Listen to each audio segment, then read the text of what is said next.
Cheers, guys! English Rabisco here. And y'all know recently, Mark Zuckerberg's Meta has released the social media platform Threads to compete with Twitter, owned by Elon Musk. And now, yes, there are plenty of great videos out there about Threads versus Twitter, some of which I've watched to get a better look into this spectacular feud. But perhaps someone who has never used those two platforms, like me, can offer a different perspective into all of this. Maybe we need to see the bigger picture here. So today, I'll talk about this great battle between the two giants from an outsider perspective. So first of all, let's get into Twitter these days, at least from what I understand.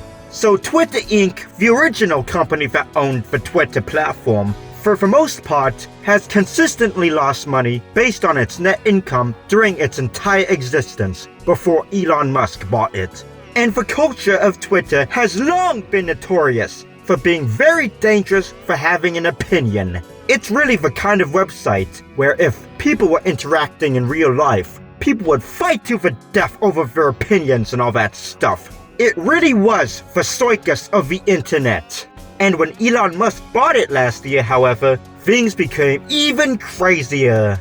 The whole verification checkmark thing, like making Eli Lilly's stock price fall after a parody account paid for the checkmark and tweeted that insulin is free now. If only that was true. Yeah, that happened. The whole work culture at Twitter under Elon Musk has been entirely overhauled now. He expects every one of his employees to work their asses off. Like 25 hours a day, 7 days a week, people even sleeping at the offices.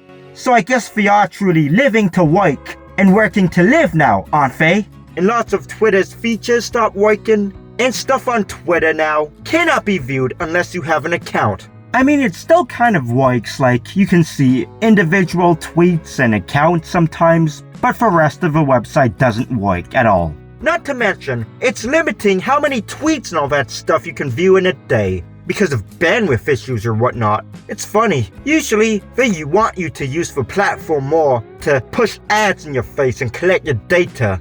But hey, I guess our great leader Elon Musk is really looking after all of us after all.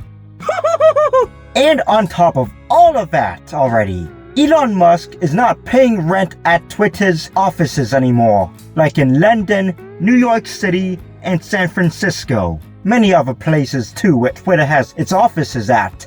And Twitter has even been evicted by the landlord of its office in Boulder, Colorado already. And of course, he is being sued by all the landlords for not paying rent. I mean, poor Elon Musk. The richest man in the world can't pay rent for his own company. When will he ever get a break? And now let's talk about the whole platforms on Meta and in particular Threads. Meta, which I have only gotten used to calling it that instead of Facebook now, is much more experienced as what we might call a tech company, because it mostly focuses on software and all that stuff, and it's 100% big tech. First, there's Facebook. It's the original meat of Meta. It sure was a pioneer in the social networking industry back when it was new, but now I'm sure we all see it as something that only old people use. But perhaps the biggest thing driving Meta today is Instagram, which has around 2.35 billion active monthly users as of the fourth quarter of 2022, and is expected to reach 2.5 billion this year, if it hasn't already. So yeah, that's nearly 50% of the population of the entire world, all in the hands of Meta. And Meta also owns other services like WhatsApp, Messenger, and this whole metaverse thing that Mark Zuckerberg has really been trying to push out in recent years. But more on that later. But the main issue of recent times is Threads, which was launched earlier this month on July 5th. It's supposed to be heavily integrated with Instagram. Like, I don't think you can make an account on that if you don't have an account on Instagram or perhaps some other Meta platform. And it's also trying to implement this ActivityPub protocol with portable accounts, so like all your followers on Instagram will be the same as on Threads. And again, more on that later. Threads now has 115 million users as of the 18th, which is insane considering it has only existed for a few weeks. It probably took Twitter years just to get there. Yet, I am sure that there are lots of important people who are on Threads still, like even President Biden isn't on Threads. And it's hard to say whether Threads will continue to grow after all this hype. Now I want to talk about Elon Musk and his X Corp. Elon Musk himself has a bit of a personality cult, like he has all of his followers who practically worship him. And I'm sure it really feeds into his huge ego. And he has this whole grand idea that he wants to save the world or whatever. And frankly, it's just a bit insane, like Occupy Mars. What did Mars ever do to us now? And why don't we fix the problems with our Earth instead of colonizing Mars? And also with Neuralink, putting chips in our brains? Is that really gonna help humanity?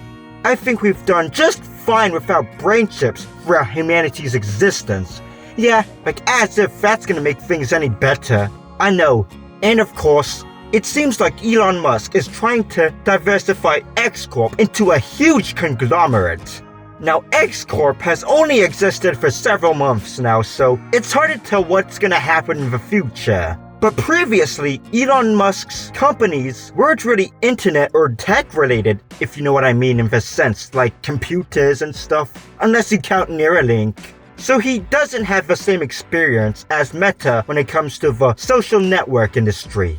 And this whole everything under one roof type of conglomerate, I think is pretty scary. In one of my older videos, I compared what Elon Musk might do to the chaebols in South Korea. Like, imagine one day, we have no choice but to use Twitter to communicate with others, drive Tesla cars and ride on the Hyperloop, work with the assistance of Neuralink chips in our brain.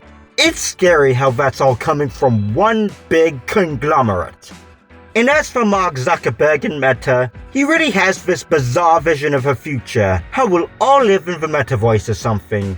It's like just shove a VR headset on everyone and live in this virtual world instead of the one we've already got. Like, that's gonna solve all our problems, right? We're gonna be living in a brave new world.